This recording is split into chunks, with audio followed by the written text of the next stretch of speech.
നമസ്കാരം. Raf talk ഫുട്ബോളിലേക്ക് അവർക്കും സ്വാഗതം. യുവേഫ ചാമ്പ്യൻസ് ലീഗിൻ്റെ ഫിക്സർ നിർണയ നറുക്കെടുപ്പ് കഴിയുമ്പോൾ റയൽ മാഡ്രിഡിൻ്റെ എതിരാളികൾ ആരൊക്കെയാണെന്ന് നോക്കാം. ഇന്റർ മിലാൻ പോർട്ട് 1 നിന്ന് ഇന്റർ മിലാനും ആഴ്സണലുമാണ് അവരുടെ എതിരാളികളായിട്ട് വന്നത്. ഇറ്റാലിയൻ ക്ലബ്ബായിട്ടുള്ള ഇന്റർ മിലാനെതിരെ സാന്റിയാഗോ ബെർണാബുവിലാണ് അവർക്ക് കളിക്കാനുള്ളത്. ആഴ്സണലിനെതിരെ എവേ മത്സരമാണ്, എമിറേറ്റ്സിൽ പോയിട്ട് കളിക്കണം. പോർട്ട് 2 നിന്ന് PSV ഐന്തോവനും റോമയുമാണ് എതിരാളികൾ. PSV ഐന്തോവൻ ഡച്ച് ക്ലബ്ബാണ്. നെതർലൻഡ്സ് ക്ലബിനെതിരെ ഹോം മത്സരമാണ്, സാന്റിയാഗോ ബെർണാബുവിലാണ് റയലിന് കളിക്കാനുള്ളത്.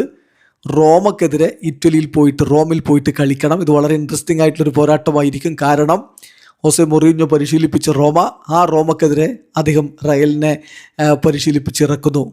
വളരെ വളരെ ഇൻട്രസ്റ്റിംഗ് ആയിട്ടുള്ളൊരു പോരാട്ടം നമുക്കവിടെ കാണാൻ പറ്റും. പോർട്ട് 3 നിന്ന് ലീപ്സിഗും ഷാക്താർ ഡൊണസ്കുമാണ് റയലിൻ്റെ എതിരാളികളായി വന്നത്. ലീപ്സിഗിനെതിരെ ബെർണാബുവിലാണ് കളി. ഷാക്തറിനെതിരെ എവേ മത്സരമാണ്. ദെൻ പോർട്ട് 4 LASKയും AEK ഏതൻസുമാണ് റയലിൻ്റെ എതിരാളികളായിട്ട് വന്നത്. LASK ഹോം മത്സരമാണ് LASKക്കെതിരെ കളിക്കാനുള്ളത്. ഓസ്ട്രിയൻ ക്ലബ്ബാണ് അവർ.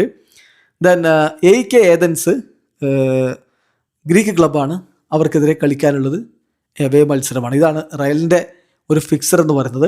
അപ്പോൾ പ്രധാനമായിട്ടും റയലിന് ഒരു വെല്ലുവിളി എന്ന് പറയാൻ ആഴ്സണലുണ്ട്.